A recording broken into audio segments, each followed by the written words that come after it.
Hi viewers, అందరికీ నమస్కారం.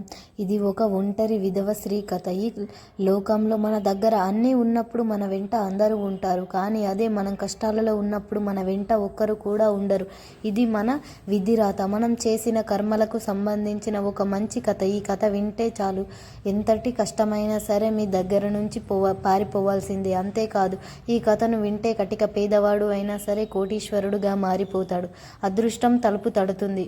ఒక ఊరిలో మంగ అనే ఒక విధవరాలు ఉండేది. ఆమె చాలా దుఃఖంలో ఉంది. ఎందుకంటే వివాహం జరిగిన కొన్ని రోజులకే తన భర్త మరణించాడు. ఆ సమయంలో ఆమె గర్భవతి. ఆమెకు బతకడానికి కూడా ఇష్టం లేదు.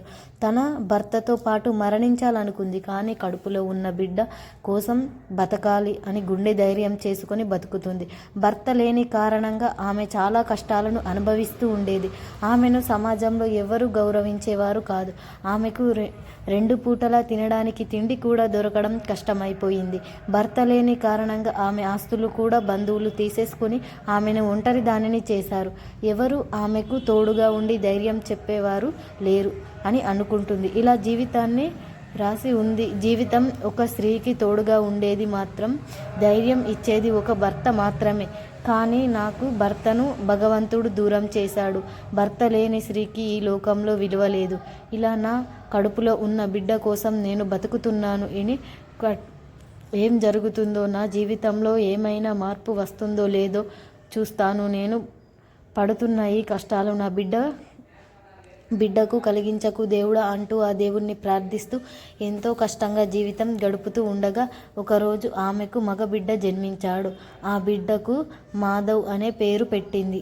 సోమ మాధవ్ అని పేరు పెట్టింది. ఆ పేరు ఆ రోజు ఇంట్లో నుంచి పని చేయడానికి వెళ్తుంది. అలా కొడుకును కష్టపడుతూ పెంచుతుంది. అలా పిల్లవాడు పెరిగి పెద్ద అవుతూ ఉన్నాడు. చూస్తూ చూస్తూ పెద్దగా అయ్యాడు. అతనికి 10 సంవత్సరాలు వచ్చాయి. అతను ప్రతిరోజు బయట పిల్లలతో కలిసి ఆడుకుంటూ ఉన్నాడు. ఒకరోజు సోమయాదవ్ తన తల్లి వద్దకు వచ్చి ఇలా అంటున్నాడు, అమ్మ, నాకు చాలామంది స్నేహితులు ఉన్నారు. వారందరూ కూడా చాలా ధనవంతులు. వారి ఇంట్లలో అన్ని రకరకాల వసతులు ఉన్నాయి. వాళ్ళ దగ్గరలో నేను మాత్రమే చాలా పేదవాడిని.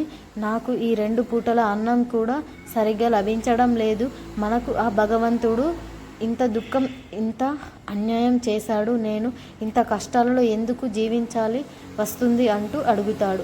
పిల్లవాడి మాటలు విన్న ఆ తల్లి, నాయనా, బాధపడకు, మనకు అదృష్టం మనల్ని విడిచిపెట్టి వెళ్ళిపోయింది. మనం విధిరాతలోనే ఇలా కష్టపడాలి అని రాసి ఉంది.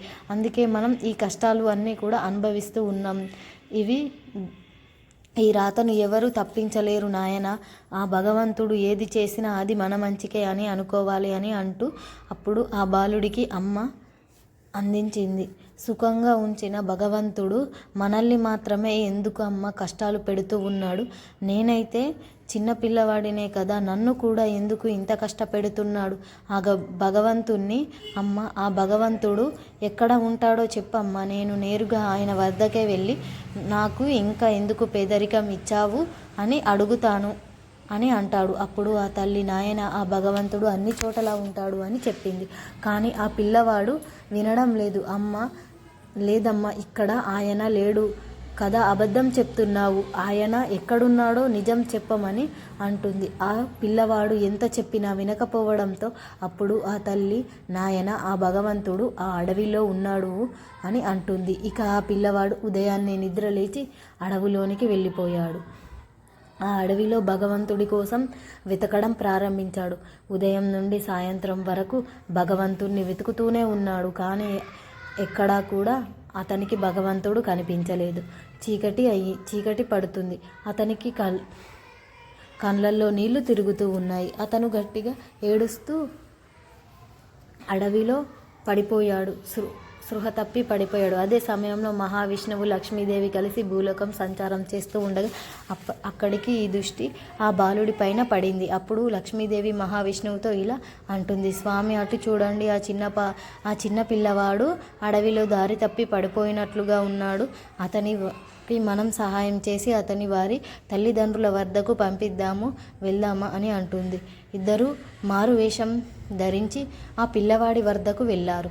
అప్పుడు లక్ష్మీదేవి ఆ బాలుడిని లేపి అతనితో ఇలా అంటుంది, నాయనా, నువ్వు ఎవరు? నీ పేరేమిటి? ఇంత దట్టమైన అడవిలో నీకెందుకు వచ్చావు? నీ వెంట ఎవరు రాలేరా అని అడుగుతూ ఉంది.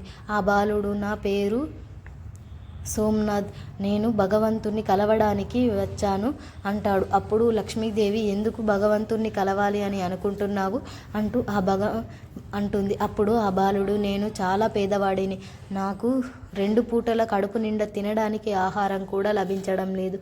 ఇంత కఠినమైన దరిద్రం నాకెందుకు ఇచ్చాడు? ఆ భగవంతుణ్ణి అడగడానికి వెళ్తున్నాను అని అంటాడు. అప్పుడు ఆయనకు చెప్పారు అని అంటాడు. అప్పుడు మహావిష్ణువు ఇలా అంటాడు, నాయన, నీ విధిరాతలోనే ఇలా రాసి ఉంది, ఇక దానిని నువ్వు అనుభవించాల్సిందే. కాబట్టి నువ్వు ఇప్పుడు జాగ్రత్తగా మీ ఇంటికి వెళ్ళిపో అని అంటాడు. అప్పుడు ఆ పిల్లవాడు, లేదు లేదు, నేను తప్పకుండా భగవంతుణ్ణి కలిసే వెళ్తాను, నేను ఇంటికి వెళ్ళను అని అంటాడు. అతని మాటలు విన్న లక్ష్మీదేవి ఆ బాలుడి పైన దయ తలిచి ఆమె మహావిష్ణువుతో, పిల్లవాడికి చూస్తే చాలా చాలా జాలి కలుగుతుంది, అతనికి ఏమైనా ఇవ్వండి అని అంటుంది. అప్పుడు శ్రీ మహావిష్ణువు, దేవి, ఆ బాలుడిని నేను ఏమి ఇవ్వాలి? అతని విధిరాతలోనే ఏమీ లేదు, అతనికి పొందే అదృష్టం కూడా లేదు, నేను ఏది ఇచ్చినా అతను నిలుపుకోడని అంటాడు. అప్పుడు లక్ష్మీదేవి, స్వామి, ఇవ్వడం మీ పని, మీరైతే ఇవ్వండి, ఆ తర్వాత ఆ పిల్లవాడి అదృష్టం అని అంటుంది. అప్పుడు శ్రీ మహావిష్ణువు ఆ పిల్లవాడికి ఒక వజ్రాల హారం ఇస్తూ, నాయన, ఇది వజ్రాల హారం, దీనిని తీసుకొని వెళ్ళి దరిద్రాన్ని పోగొట్టుకొని సుఖ జీవితం అనుభవించు అని. దాంతో ఆ పిల్లవాడు ఎంతో సంతోషంగా ఆ వజ్రహారాన్ని తీసుకొని ఇంటికి తిరిగి వెళ్తూ ఉండగా ఆ సమయంలో అతనికి మూత్రం రావడంతో ఆ హారాన్ని ఒక బండ పైన ఉంచి పక్కకు పెట్టి, అప్పుడే ఆ పక్షి వచ్చి ఆ హారాన్ని తన నోటితో పట్టుకొని ఎగిరిపోయింది. తిరిగి వచ్చి చూస్తే ఆ పక్షి చాలా దూరం వెళ్ళిపోయింది. ఆ పిల్లవాడు చాలా బాధ కలిగింది. గట్టిగా ఏడుస్తూ హారాన్ని ఇచ్చిన శ్రీ మహావిష్ణువు వద్దకు పరుగులు తీశాడు. వాళ్ళు దేవుళ్ళు అని అతనికి ఏమీ తెలియదు. వాళ్ళ దగ్గరకు చేరుకొని ఏడుస్తూ, మీరు ఇచ్చిన హారం పక్షి ఎత్తుకెళ్ళిపోయింది అని అంటాడు. ఇప్పుడు వాళ్ళిద్దరూ, నాయన, నేను ఇవ్వాల్సింది ఇచ్చేశాను, నీకు దానిని నిలుపుకోలేకపోయావు, ఇప్పుడు నువ్వు బ్రహ్మదేవుడి వద్దకి వెళ్ళి ఆయన అడుగు అని అంటారు. అప్పుడు ఆ బాలుడు, అయితే ఆ బ్రహ్మదేవుడి వద్దకు ఎక్కడ ఉంటాడు అని అడుగుతాడు. నాయన, నువ్వు ఇంకా కొద్దిగా ముందుకు వెళ్ళి పిలిస్తే ఆయన నీకు కలుస్తాడు అని ఆ పిల్లవాడికి బ్రహ్మదేవుడిని చూపించే వరమిస్తాడు. బ్రహ్మకి కూడా బాలుడు పిలిస్తే ఇవ్వమని ఆదేశిస్తాడు. అలా ఆ బాలుడు శ్రీ మహావిష్ణువు చెప్పిన దారిలోనే వెళ్తాడు. బ్రహ్మదేవుడిని పిలుస్తాడు. వెంటనే బ్రహ్మ ప్రత్యక్షమయ్యి, నాయన, నీకేం కావాలి? ఎందుకు నన్ను పిలిచావు అని అడుగుతాడు. అప్పుడు ఆ బాలుడు, దేవా, నేను చాలా పేదవాడిగా, మీరు నాకు జీవితాన్ని మార్చారు, నాకు మంచి సుఖమైన జీవితాన్ని ప్రసాదించమని అంటూ వేడుకుంటాడు. అప్పుడు ఆ బ్రహ్మదేవుడు, నాయన, ఇది నీ విధిరాత, అంత దుఃఖమే నిండి ఉంది, నీకు అదృష్టం సుఖం లేదు, నేను నీకు ఏమి చెయ్యాలి అని అంటాడు. అప్పుడు ఆ బాలుడు, లేదు, నాకు మీరు ఏదైనా తప్పకుండా సహాయం చేయాలి, లేదంటే నేను ఇక్కడి నుండి వెళ్ళిపోను అని అంటాడు. అప్పుడు బ్రహ్మదేవుడు ఆ బాలుడిని ఒక బంగారపు ఉంగరం ఇచ్చి, దీనిని తీసుకొని జాగ్రత్తగా ఇంటికి వెళ్ళిపో అని అంటాడు. అప్పుడు ఆ బాలుడు ఆనందంగా ఉంగరాన్ని తీసుకొని వెళ్తూ ఉండగా అదే సమయంలో అతనికి విపరీతమైన దాహం వేస్తుంది.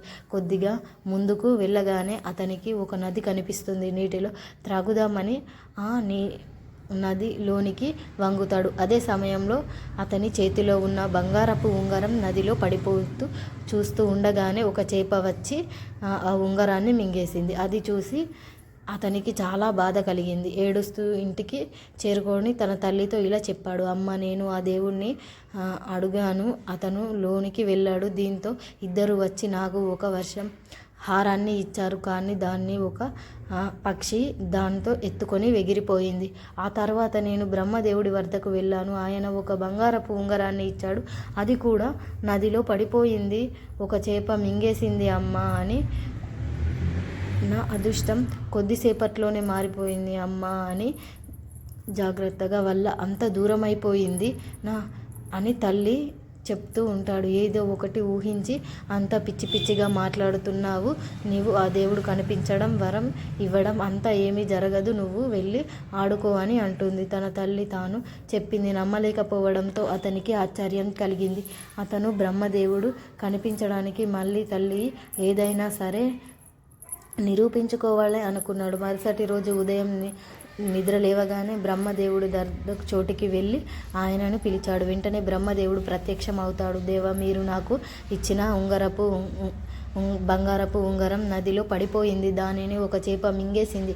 ఇక మీరు ఏదైనా ఇచ్చి నా జీవితాన్ని మార్చండి. ఈసారి నేను దానిని చాలా జాగ్రత్తగా ఉండి తీసుకువెళ్తాను అని అంటాడు. అప్పుడు ఆ బ్రహ్మదేవుడు, ఇక నీకు సహాయం చేయటం నా వల్ల కాదు, నన్ను ఒక చోటికి తీసుకువెళ్తాను, నీకు ఆయన తప్పకుండా సహాయం చేస్తాడు. ఆ బాలుడిని నేరుగా మహాశివుడి వద్దకు తీసుకువెళ్ళాడు. ఇప్పుడు మహాశివుడు, బ్రహ్మదేవ, ఈ బాలుడిని విధిరాతను మార్చడం కష్టం లేదు, మీరు ఏదైనా ఇతనికి సహాయం చేయండి, నేను సహాయం చేసినా అది ఫలించడం లేదు అంటాడు. అప్పుడు మహాశివుడు అతనికి ఒక వజ్రాల మూటని ఇచ్చి, నాయన, నువ్వు దీనిని తీసుకొని ఆనందంగా జీవించు అని అంటాడు.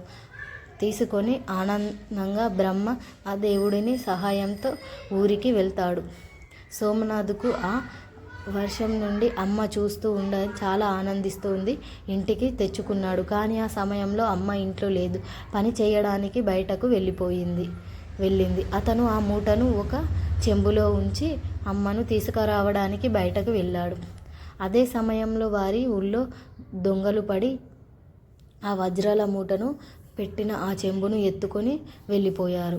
ఇక ఆ తల్లికి ఎన్ని చెప్పినా తీసుకువచ్చి చూపించి అక్కడ వజ్రాల మూట లేదు. అమ్మ, నిజంగా నాకు వజ్రాలు కనిపించాయి, కానీ అది ఏదో ఎత్తుకెళ్ళిపోయారు అని అంటుంది. అప్పుడు ఆ తల్లి, నువ్వు ఏదో ఒక కథ చెప్తూ ఉన్నావు, ఏదో ఊహించుకుంటున్నావు, మన అదృష్టమే బాగాలేదు, మన జీవితం దుఃఖమే రాసి పెట్టుంది అని అంటుంది.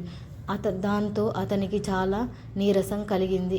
మరుసటి రోజు మళ్ళీ బ్రహ్మదేవుడి వద్దకు వెళ్ళి, దేవా, నేను ఆ వజ్రాల మూటని ఇంట్లో పెట్టి నేను అమ్మ కోసం బయటకి వెళ్ళాను. వచ్చి చూసేసరికి ఆ వజ్రాలు కనిపించలేదు. అవి ఏమై ఉంటాయి, నాకు అర్థం కావడం లేదు అని అంటాడు. అప్పుడు బ్రహ్మదేవుడు, నాయన, అక్కడ అదృష్టాన్ని మార్చడం మన వల్ల కాదు. నేను, మహావిష్ణువు, మహాదేవులు ముగ్గురు కూడా ఏమీ చేయలేకపోయాం.